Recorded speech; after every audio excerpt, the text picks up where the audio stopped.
Mes frères et sœurs, bienvenue. Cette histoire est une histoire réelle. Tous les événements dans cette vidéo ont été racontés directement sur le show du Cheikh Nabil Al-Awadi par un ex-magicien du Yémen. Son nom est Daoud Mohammed, très connu dans le monde arabe par le nom As-Sahir At-Taib. Il est très important de noter que Cheikh Nabil Al-Awadi est parmi les cheikhs les très fameux au monde arabe. Avant de commencer, merci de laisser un like sur la vidéo et s'abonner à la chaîne. Et n'oubliez pas de consulter notre page Patreon. Daoud dit que la raison pour laquelle il raconte ces événements et ces histoires, c'est afin d'éduquer les gens et les pousser à éviter le chemin du sihr et le chemin de la magie et choisir le chemin du prophète Mohammed sallallahu alayhi wa sallam. Daoud vivait dans un petit village isolé au Yémen.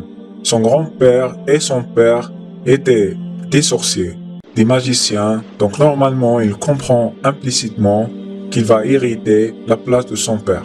Après la mort de son père, des femmes de djinn très belles commencent à apparaître par hasard au milieu de la route par exemple, la forêt, etc.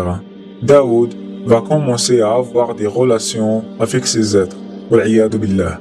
Un jour, il venait du forêt, l'endroit préféré où il restait avec ses démons. Il va rencontrer une dabba.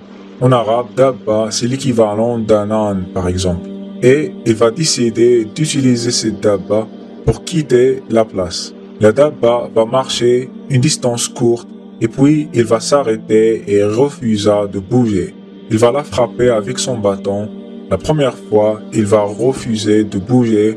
Deuxième fois, il va continuer de refuser de bouger. Troisième frappe et la dabba va tourner vers lui. Il va parler comme un être humain avec la voix d'une fille et dire « Tu penses que je suis un animal? Il faut pas que tu me frappes comme ça. » Daoud, choqué, va essayer de la frapper une autre fois, mais il va disparaître.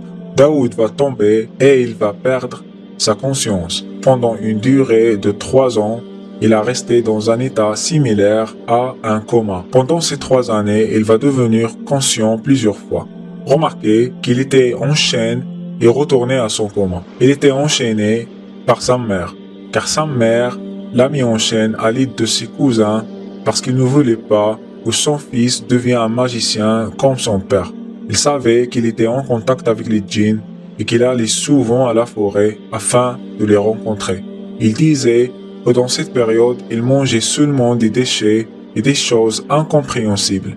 Après ça, quelque chose de très bizarre va prendre place. Un jour, les djinns vont décider de le libérer de ses chaînes.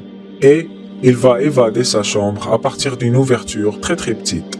Après ça, il va être téléporté rapidement de cet emplacement, c'est-à-dire de son village vers une ville nommée Zabid. Et normalement, voyager vers Zabid prend une longue durée. Il va rester pendant 10 jours dans une mosquée. Il va la quitter vers un emplacement nommé Yafris, où il va suivre des rituels sataniques. Les djinns vont l'informer qu'il faut qu'il récupère 3 possessions que son père lui a laissées. Premièrement, son bijou. Deuxièmement, un tasbih. Et troisièmement, 3 livres de sihr et de sha'wada.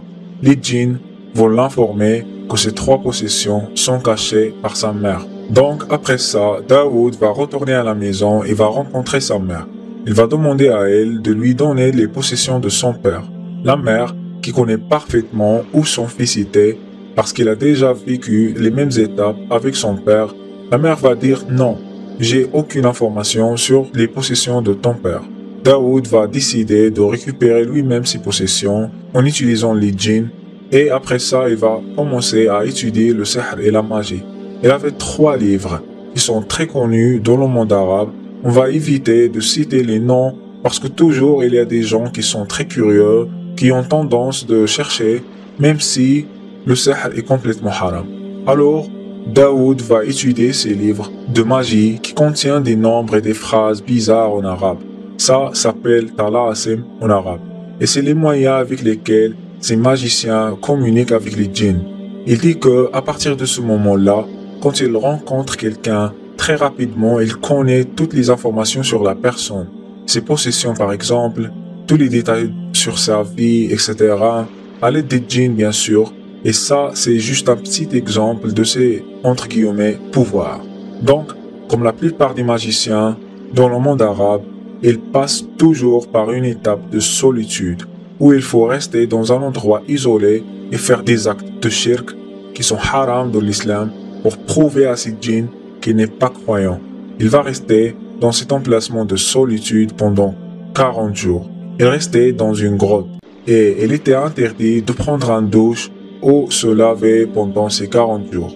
Avant de continuer, je vous prie de consulter notre page Patreon et choisir une subscription afin d'avoir accès au contenu plus long qu'on va pas poster ici sur YouTube. Merci beaucoup.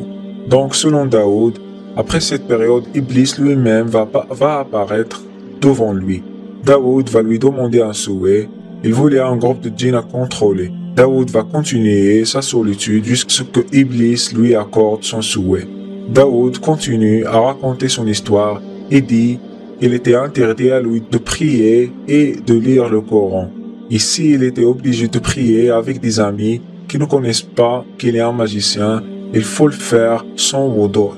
Et les djinns précisent qu'il faut qu'il prie au shaitan au lieu de prier à Allah subhanahu wa ta'ala.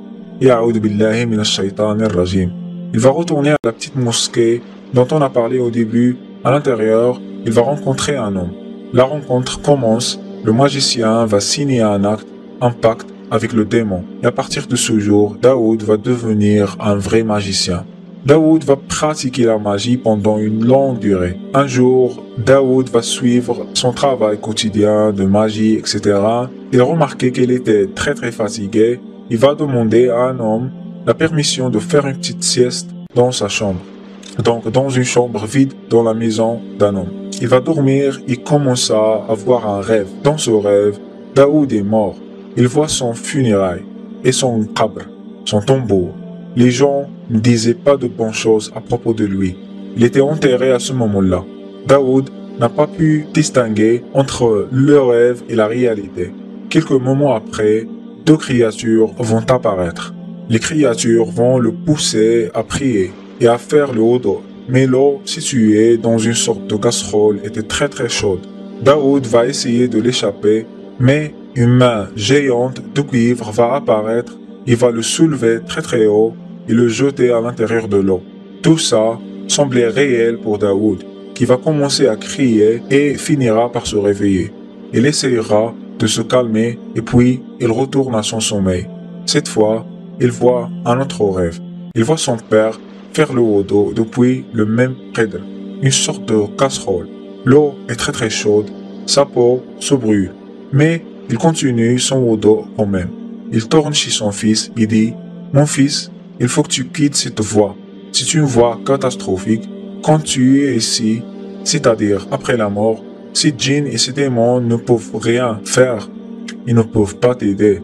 Tu as assez de temps pour retourner à Allah subhanahu wa ta'ala, assez de temps pour prier, assez de temps pour dire les doigts et assez de temps pour lire le Coran. » Daoud va se réveiller. Maintenant, il comprend que tout ce qu'il a fait était une grande faute.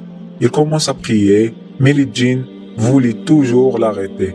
Parce que les djinns ne voulaient pas qu'il continue sa prière et ils voulaient qu'il continue son travail avec eux. Sa vie devient un cauchemar. Les djinns apparaissent partout. Il essaye de se venger de lui. Il apparaît sous la forme de femmes très belles pour le séduire, parfois sous la forme de créatures bizarres ou sous la forme d'animaux. Les djinns décident de se venger de sa famille.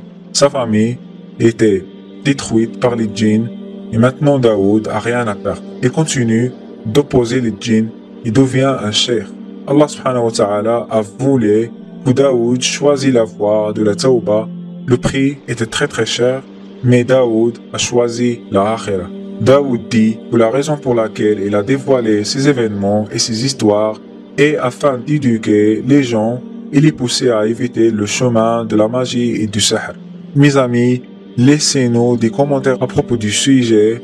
Et voilà, c'est la fin de cette vidéo. Avant de partir, n'oubliez pas de supporter la chaîne en consultant notre contenu exclusif sur Patreon.